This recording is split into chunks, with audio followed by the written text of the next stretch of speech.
سید البشر رحمت للعالمین لارښوونې وې. د ذات السلاسل سریه. اولا ذات السلاسل د یو ځای نوم دی چې د وادي القرا و شاته پروت دی، خو ابن اسحاق وایي د مسلمانانو دغه سریه د جذام د قبیله په مځکه کې پر یو اوبو واړول چې دغه اوبو ته سلسل ویل کېده، نو ځکه دغه سریه ته د ذات السلاسل سریه ویل کېږي.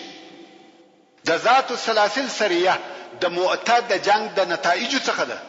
د مؤته جنگ د هجرت د اتم کال د جمادی الاول په میاشت کې وو، خو دغه کال د جمادی الاخر په میاشت کې، یعنی فقط یو میاشت وروسته دغه سریه و هغه منطقې ته نږدې ولېږل شوه. دغه سریه د لېږلو دپاره علماء کرام دوه سببه بیانوي. څوک وایي کوم وخت چې رسول الله صلی الله علیه و آله وسلم ته د هغه عربي قبیلو موقف د مؤته په جنگ کې ور معلوم شو، کومې چې د شام پر حدودو اوسېدلې، چې دغه قبیلې د مسلمانانو پر ضد د روم سره یو ځای شوې، نو رسول الله صلی الله علیه و آله وسلم د دې لپاره یو اشد ضرورت حس کړي چې د یو داسې حکمت څخه کار واخلي چې په هغه حکمت سره دغه قبیلو او د روم په مابین کې تفرقه او جلاوالي راولي، چې د بل وار دپاره دون لوی لشکر د مسلمانانو پر ضد نسی سره یو ځای، او په عوض د دې چې دغه قبیله د روم سره اتحاد ولري باید د مسلمانانو سره ولري. نو ځکه دغه نقشه د عملي کولو دپاره عمرو بن العاص رضی الله تعالی عنه اختیار کړ، ځکه د عمرو بن العاص رضی الله تعالی عنه د پلار مور په دغه قبیلو کې د بلی د قبیله څخه و، یا د بلا د قبیله څخه و. نو یا عمرو بن العاص رضی الله تعالی عنه د مؤته تر جنگ وروسته د هجرت د اتم کال د جمادی الاخر په میاشت کې ورولېږي. او ځینې علما وایي د مدینه منورې استخبارات او رسول الله صلی الله علیه و آله وسلم ته خبر راوړي چې د قزاعه قبیله خلق راټول کړي دي، غواړي چې پر مدینه منوره حمله وکړي. خو په حقیقت کې شاید دغه دواړه سبب موجود و. هغه اول سبب خو مو درته بیان کړ، اوس به دغه دوهم سبب په تفصیل سره درته بیان کوم. ورون هلته یو قبیله و چې د قزاعه قبیله ورته ویل کېده. دغه قبیله چې و شام او د غسان و قبیلو ته نږدې ژوند کاوه. دغه قبیله چې د موته په جنگ کې د مسلمانانو پر شاتله ولیده، نو د دوی هم و مسلمانانو ته امید پیدا شو. تیاری او آمادګي ونیول چې پر مدینه منوره حمله وکړي، او اوس په دغه کوشش کې و چې غسان او روم هم دواړه تشویق کړي چې پر مدینه منوره حمله وکړي. و هغه ته وویل مسلمانانو ستاسو څخه ماته وخوړه او لاړه، راځي چې اوس موږ د دوی پر مرکز حمله وکړو. او اول هغه څوک چې په دغه کار یې شروع وکړه هغه د قزاعه قبیله و. ورونو یو فرق ته متوجه سي، د عربو یو بل قبیله سته چې د خزاعه په نامه سره یادېږي، چې هغه اکثره مسلمانان او د رسول الله صلی الله علیه و آله وسلم متعاهدین دي او د مکه مکرمه پر شاوخوا اوسېږي. خو دغه بیا بل قبیله ده چې قضاعه ورته ویل کیږي، ټول کفار و او د شام پر حدودو اوسېده. نو دغه د قضاعه قبیله د مدینه منورې د حمله لپاره ځانونه تیارول، او په عین وخت کې دا کوشش هم کاوه چې روم او غسان دواړه د مدینه منورې د حمله لپاره راوپاروي. رسول الله صلی الله علیه و آله وسلم دغه حرکت څخه په تشویش کې شو، او ویل کداغه موضوع دغه صفات سي او کفار ځانونه آماده کی، نو به د مسلمانانو د پاره لوی خطر وي. ځکه هغه دولکه لشکر چې په مؤته کې مسلمانانو ته شکست ورد نه کوي، شاید اوس پر مدینه منوره راسي. نو رسول الله صلی الله علیه و آله وسلم غوښته چې دغه موضوع د مخه تر دې چې لوسی باید هلته په خپل ځانګو کې مړه او فیصله شي، او قزاعه په خپل مقصد کې نسی کامیاب. دغه مقصد د پاره رسول الله صلی الله علیه و آله وسلم یو لشکر جوړ کړي چې پر قزاعه حمله وکړي. هغه قزاعه چې دغه اوس دغه لوی حمله د پاره ترتیبات نسی. رسول الله صلی الله علیه و آله وسلم دغه لشکر مشر او قومندان عمرو بن العاص رضی الله تعالی عنه وټاکل. ورونو، خالد ابن ولید رضی الله تعالی عنه د مؤته په جنگ کې د مسلمانانو د لشکر امیر او قومندان سو. حال دا چې د اسلام فقط 4 میاشتې کېږي او اوس عمرو بن العاص رضی الله تعالی عنه د مسلمانانو د لشکر امیر او قومندان مقرره کیږي. حال دا چې د اسلام فقط 15 میاشتې کیږي.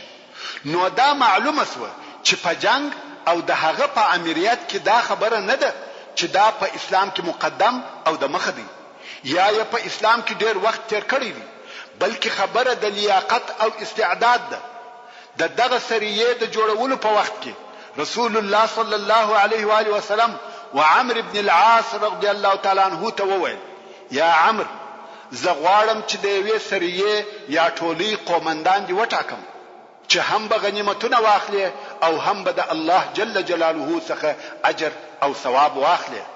مگر عمرو رضی الله تعالی عنه وویل: یا رسول الله، قسم په الله ما د مال او غنیمتو د پاره ایمان نه دی راوړی.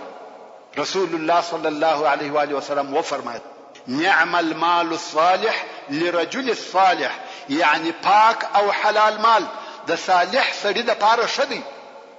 یعنی مال که د صالح سړي سره وي ضرر نه لري.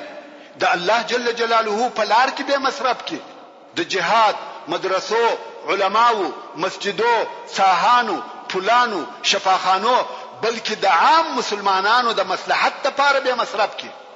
خو که د فاسد او فاجر سړي سره مال موجود وي بیا نو مضر او تاواني دی، ځکه د هغه د مصرف لارې معلومې دي. پر سینماو، پر شرابخانو، زناخانو، ظلم او استبداد، تکبر او خودنمایی، فخر او سیالیو د حق د منع کولو په لار کې استعمالیږي. دا نو رسول الله صلی الله علیه و آله وسلم یو کوچنی لشکر جوړ کړي چې ټوله 300 نفر وو او دغه لشکر قومندان عمرو بن العاص رضی الله تعالی عنه وټاکي. خو په دغه لشکر کې د صحابه کرامو مشران هم موجود وو. که څه هم د عمرو بن العاص رضی الله تعالی عنه د اسلام 15 میاشتې کېده، خو په دغه لشکر کې د تر امر لاندې لوی او مشرفه اصحاب کرام موجود وو چې د هغې جملې څخه ابو بکر الصدیق، سعد ابن ابي وقاص، اسيد ابن حضير، سعد ابن عباده رضی الله تعالی عنهم اجمعین او داسې نور موجود وو. عمرو بن العاص رضی الله تعالی عنه دغه لشکر سره د مقصد پر طرف حرکت وکړي. د شپې تک کوي او د ورځې پټیږي ترڅو چې د قزاعه قبیله ته ورنږدې شو. خو دلته عمرو رضی الله تعالی عنه ته خبر راغلی چې قزاعه ډېر لوی او مجهز لشکر جوړ کړی دی. نو عمرو بن العاص رضی الله تعالی عنه حمله ونکړه او رسول الله صلی الله علیه و آله وسلم ته نفر ولېږل چې په حال خبر کې او کومک دې وغواړي. رسول الله صلی الله علیه و آله وسلم نور نفر هم د کومک په شکل ورته راولېږل چې دغه کومک مشر او امیر بیا ابو عبیده عامر ابن جراح رضی الله تعالی عنه او په دغه کومک کې عمر ابن الخطاب رضی الله تعالی عنه هم موجود وو. اوس نو د اصحاب کرامو ټول مشران په دغه لشکر کې موجود دي. کم وخت چې دغه کومکی لشکر رهي کېدی، رسول الله صلی الله علیه و آله وسلم ابو عبیده رضی الله تعالی عنه امر کوي چې د عمر سره اختلاف مکوه. اوس نو دغه د کومک ډله و عمرو بن العاص رضی الله تعالی عنه ته ورورسېده. کم وخت چې د لمانځه وخت شو، ابو عبیده رضی الله تعالی عنه غوښته چې د مخه یعنی د لمانځه امام سي، ځکه دی امیر دی او دا هم معلومه خبره و چې د خلقو امامت به د هغو امیر کاوه. و دې ته نه کتل کېده چې هغه حافظ دی کنه دی، دا بیا بل خبره ده. خو اصلا امامت د امیر حق و. نو څنګه چې ابو عبیده رضی الله تعالی عنه دغه کومکی ډلې امیر وو، غوښته چې د مخه سي. مگر عمرو بن العاص رضی الله تعالی عنه ورته وویل: یا ابا عبیده، ته زما کومک یې، امیر نه یې، امیر زیم او خلق ته المنذور کوم. ابو عبیده رضی الله تعالی عنه وویل: رسول الله صلی الله علیه و آله وسلم امر کړی چې تاسو سره باید اختلاف ونکم د مخه. نو د لشکر عمومي قومندان عمرو بن العاص رضی الله تعالی عنه او د اصحاب کرامو لوی مشران د ده تر امر لاندې وو. حال دا چې دی نوی مسلمان دی او د اول وار د پاره د لشکر امیر مقرریږي. فقط 15 میاشتې د مخه د کفارو د رئیسانو څخه وو او اوس د مسلمانانو امیر دی.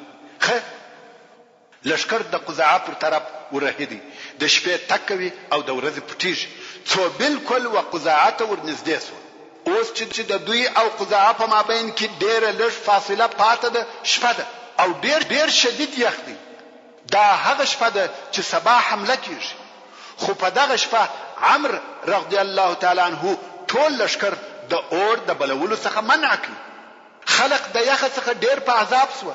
تاسو په هیڅ چې په دشت کې یخ ډېر شدید وي او دا منطقه چې د شام حدود دي ډېره یخ ده او بیا اور هم نوي، نو خود ټول لشکر د یخ څخه په عذاب او تکلیف وو.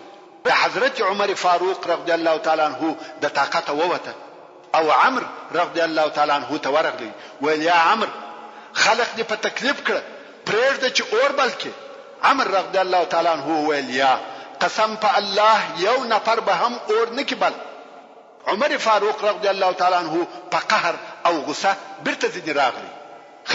شپه تېره شوه، سهار شو. په شپه کې پر عمرو ابن العاص رضی الله تعالی عنہ د جنابت غسل لازم شوی و. پس له استنجا څخه یې تیمم ووهه. حضرت عمر فاروق رضی الله تعالی عنہ ولیدي چې عمرو تیمم وهي. ویل ولې تیمم وهي؟ عمرو ویل پر ما د جنابت غسل لازم شوی دی. عمر رضی الله تعالی عنہ ویل اوبه موجود دي. عمرو ویل یا په اوبه غسل نکو. ویل څنګه غسل نکوي؟ چې اوبه موجود وي تیمم نه دی روا. عمر رضی الله تعالی عنہ ویل ډیر زورور یخ دی، غسل نسم کولای. تیمم یې ووهه او خلق ته هم په دغه تیمامه لمونځ ورکړ. اوس نو پر مسلمانانو دغه د کارونه نور هم درانه شو. عمر ابن الخطاب رضی الله تعالی عنہ ته قهر ورغلی، مګر بیا هم غواړي چې د ابو بکر صدیق رضی الله تعالی عنہ سره مشوره وکړي. نو ویل یا ابا بکر ته نوینه چې عمرو څه کارونه کوي؟ ځکه عمرو رضی الله تعالی عنہ نسبت و دوی ته نوې مسلمان وو، د دین په کارو او مسئلو دون نو خبر لکه دوی، او پر هغه سربېره په دین کې پر دوی امریت کوي او داسې مخالف کارونه کوي. نو ځکه مسلمانان دغه د په تصرفاتو نه ورازي. مګر ابو بکر صدیق رضی الله تعالی عنہ چې په ټول عمر کې صدیق وویل یا عمر په والله که عمر دغه کار د پاره تر تا بهتر نه وای، رسول الله صلی الله علیه و آله وسلم به پر تا نه وای امر کړی. دغه د صدیق اکبر ژوند عقیده او حالت د رسول الله صلی الله علیه و آله وسلم پر دغه اختیاریدوی پورا اطمینان درلود. نو عمر رضی الله تعالی عنہ د ابو بکر صدیق رضی الله تعالی عنہ په دغه جواب چپ او ساکت شو. کوم وخت چې مسلمانان د سهار د لمانځه څخه فارغ شو، نو مسلمانانو د عمرو ابن العاص رضی الله تعالی عنہ په امر د قزاعه پر قبیله یو دم حمله وکړه. حمله ډیره شدیده او یو ځای و. د قزاعه د قبیله هیڅ د خیال او ګمان نه و چې مسلمانان دې پر دوی حمله وکړي. جاسوسانو هم خبر نو ورته راوړي. دا حمله ناببره و. د قزاعه خلقو په تېښته شروع وکړه، بالکل د خپل منطقې څخه ووته، خپل مځکه او قبیله پرېښول. مسلمانان په پسې دي، وژني بندیان ځینې نیسي. په دغه وخت کې عمرو ابن العاص رضی الله تعالی عنہ امر وکړي چې پرېږدي ځین راوګرځي. دلته بیا مسلمانان ناراضه شو، وایي موږ اوس پر کامیاب شو، پرېږده چې بندیان ځینې ونیسو، ویې وژنو، هغه د دوی تښتي. عمرو رضی الله تعالی عنہ ویل یا پرېږدي او ځین راوګرځي. مسلمانان بیا دغه امر څخه ناراضه شو، ویل شاید ټول بندیان ونیسو، خو رضی الله تعالی عنہ امر وکړي چې ځین راوګرځي. مسلمانان د امر د اطاعت سره سم راوګرځېدل او هغه شیان چې د قزاعه په قبیله کې موجود و، لکه پسونه، اوښان او نور سامانونه چې دوی راوړای شوی، هغه په غنیمت واخیسته او د غنیمتو سره بیرته مدینه منورې ته راغله.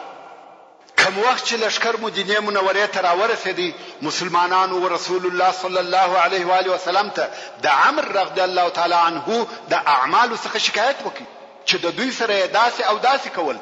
رسول الله صلی الله علیه و آله وسلم عمرو رضی الله تعالی عنه راوغوښتی او ویل یا عمرو ولې دې خلق په تکلیف کړه چې د اور و بلولو ته دې نه پرېښول.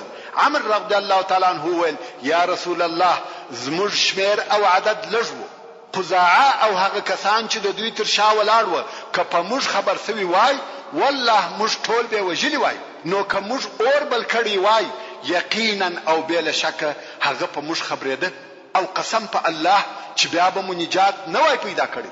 رسول الله صلی الله علیه و آله وسلم وفرمایل صدقت، رښتیا او صحیح دی وویل.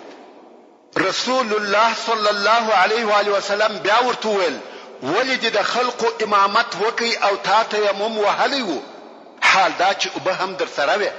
عمر رضی الله تعالی عنه وویل یا رسول الله دونه زورور او شدید یخ و که مې غسل کړی وای هلاکېدم مړ کېدم.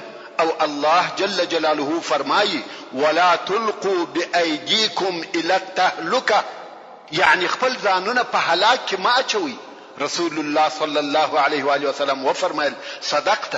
رسول الله صلی الله علیه و آله وسلم بیا وفرمایل ولې دې خلق د بنجانو د نیولو څخه منع کړه.